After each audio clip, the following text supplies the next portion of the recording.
साथियों नमस्कार। जैसा कि आप सभी जानते हैं, जब कोई इंसान या जानवर पागल हो जाता है तो वह एक अजीब सा बर्ताव करने लगता है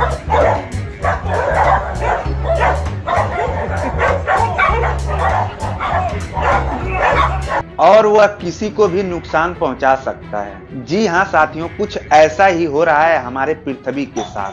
हम इंसानों ने कोई कोर कसर नहीं छोड़ा है गर्मी से पृथ्वी को पागल बनाने में, और मुझे लगता है पृथ्वी भी कोई कोर कसर नहीं छोड़ेगी हम सबको डुबाने में।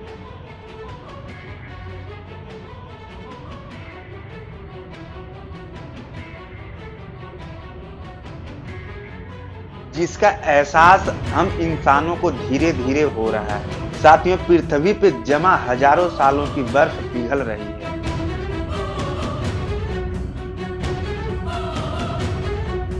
समुद्र का बढ़ता जल स्तर कुछ शहरों को निगल रहा है।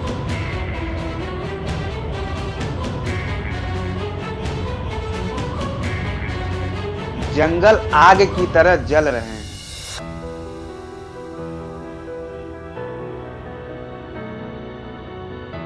कहीं सूखा पड़ रहा है तो कहीं आए दिन बेमौसम बारिश हो रही है।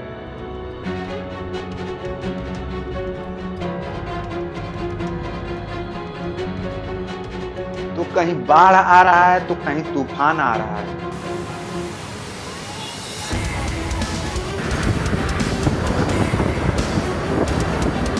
हालात बहुत खराब हैं। हम नहीं संभले तो और ज्यादा हो सकते हैं। हो सकता है इसका डायरेक्ट असर आपके जीवन पर नहीं पड़ रहा, पर आप भी इसके चपेट में आने वाले हैं। कुछ वैज्ञानिक इन ग्रीन हाउस गैसों को कारण बता रहे हैं, जिसमें कार्बन डाइऑक्साइड यानी CO2, मीथेन CH4, क्लोरोफ्लोरोकार्बन यानी CFC, हाइड्रोफ्लोरोकार्बन यानी HFC, नाइट्रस ऑक्साइड यानी NO2। आइए साथियों, इन गैसों के बारे में थोड़ा समझते हैं। कार्बन डाइऑक्साइड की बात करें तो 2 से 3 वैज्ञानिकों ने इसकी खोज की है। पहला जॉन हलमट, यह 1630 में लकड़ी के कोयले को जलाकर एक डिब्बे में रख देते हैं। उसके कुछ समय बाद देखते हैं कि कोयला जल गया था, उसका कुछ ही हिस्सा राख के रूप में बचा हुआ था, बाकी का हिस्सा गैस के रूप में मिला। तब उन्होंने इसका नाम वुड गैस रखा। उसके 124 साल बाद एक और वैज्ञानिक थे जिनका नाम जोसेफ ब्लैक था। इन्होंने इस रिसर्च को आगे बढ़ाया। 1754 के आसपास जोसेफ ब्लैक इस गैस के गुण का पता लगाने की कोशिश की। उन्होंने चूने के पत्थर को गर्म किया और अम्ल के साथ अपक्रिया करा दी, और इससे जो गैस बनी उसका नाम फिक्स एयर रखा। और इसका जो गुण था, यह जीवनहीन और जलने में सहायक नहीं था, लेकिन यह हवा से भारी था। उसके बाद साथियों, उन्होंने एक और प्रयास किया। चूने के जले हुए राख को पानी के साथ मिला दिया, तो उन्हें पता चला कि ये जो पानी का कलर है ये दूध के समान हो गया, जो कि कैल्शियम कार्बोनेट बना। तब उन्होंने साथियों दुनिया को बताया कि यह एक गैस है जिसका नाम CO2 है। यह भी माना जाता है साथियों कि उस समय वायुमंडल में इसकी मात्रा 0.02% के आसपास थी, जो कि साथियों आज के समय से तुलना की जाए तो 0.03% या 0.04% इसकी मात्रा हमारे वायुमंडल में मापी जा रही है। अब साथियों जानते हैं यह इंसानों द्वारा कैसे बनाई जाती है। साथियों, इसको अगर जो लैब में बनाया जाए तो कैल्शियम कार्बोनेट से कार्बन डाइऑक्साइड को तन पर HCl के अभिक्रिया द्वारा बनाया जा सकता है। ये तो हो गई साथियों लैब में बनाए जाने वाली विधि। अब जानते हैं कि हमारे वायुमंडल में ऑटोमेटिक ये गैस कैसे पैदा हो रही है। आजकल साथियों जो हवा में CO2 बन रही है, उसे कार्बन युक्त ईंधन को पूरी तरह से जलाकर हम इंसानों द्वारा बनाया जा रहा है। जैसे थर्मल पावर प्लांट में हम ईंधन को यूज करते हैं और वहां से बहुत सारे कार्बन हमारे वायुमंडल में जाते हैं। इसके अलावा हम मोटर कार इत्यादि में इस ईंधन को जलाकर कार्बन को पैदा कर रहे हैं। इसके अलावा जो हमारे सिटी में दूर इलाकों में बहुत सारे वाहन ऐसे चलते रहते हैं जिनमें इन ईंधन को जलाकर कार्बन पैदा किया जा रहा है। और साथियों, इसके और कुछ गुणों को जानते हैं। ये अम्लीय होने के कारण हम कोल्ड ड्रिंक में इसको मिलाकर पीते भी हैं, जैसे कोको कोला, पेप्सी, स्प्राइट इत्यादि जितने भी कोल्ड ड्रिंक हैं जिसको हम पीते हैं। और आप टीवी पे अक्सर देखते होंगे कि जो इनके ऐड आते हैं, इनको पीकर आप एक बाइक को एक माउंटेन से दूसरे माउंटेन तक उड़ा देते हैं। माउंटेन ड्यू डर के आगे। अब बात करते हैं साथियों कि ये हमारे लिए इतने अच्छे हैं तो इसमें हमारी पृथ्वी को क्या दिक्कत हो सकती है।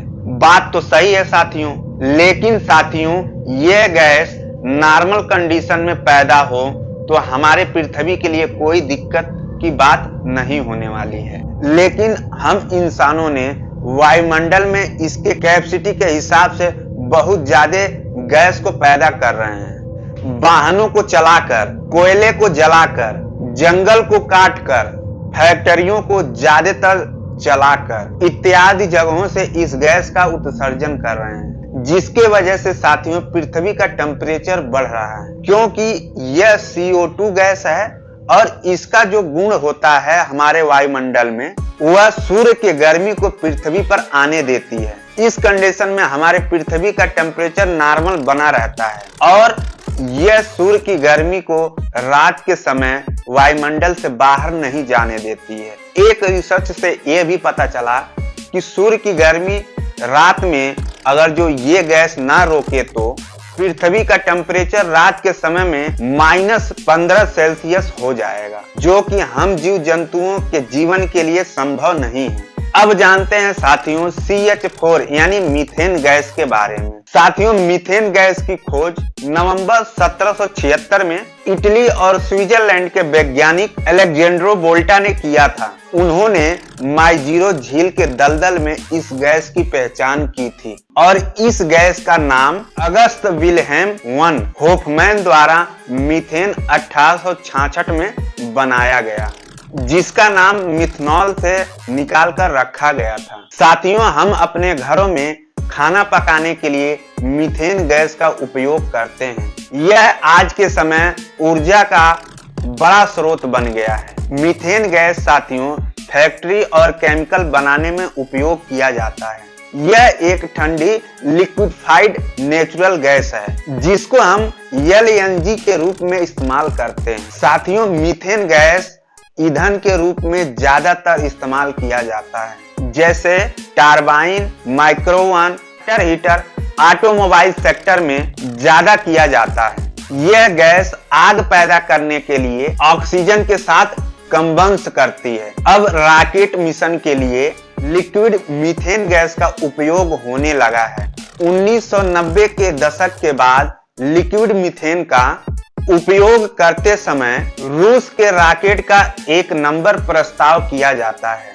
1990 के दशक में यह एक ऐसा रॉकेट था जिसके इंजन का नाम RD-192 और RD-191 जो कि मीथेन LOX वेरिएंट का था, जो कि मीथेन गैस से चलता था। अब बात किया जाए साथियों क्लाइमेट चेंज में इसकी उपस्थिति कैसी है, तो GWP यानी ग्लोबल वार्मिंग पोटेंशियल टेबल के हिसाब से देखा जाए तो CO2 का ग्लोबल वार्मिंग पोटेंशियल 1 है और CH4 का 23 है। यानी GWP के हिसाब से माने तो 100 साल में जितना प्रदूषण CO2 करेगा उससे 23 गुना प्रदूषण CH4 यानी मीथेन करेगा। इस हिसाब से साथियों हम इन सारे गैसों के प्रदूषण के स्तर को देख सकते हैं। अब बात करते हैं साथियों HFC का। तो इस गैस को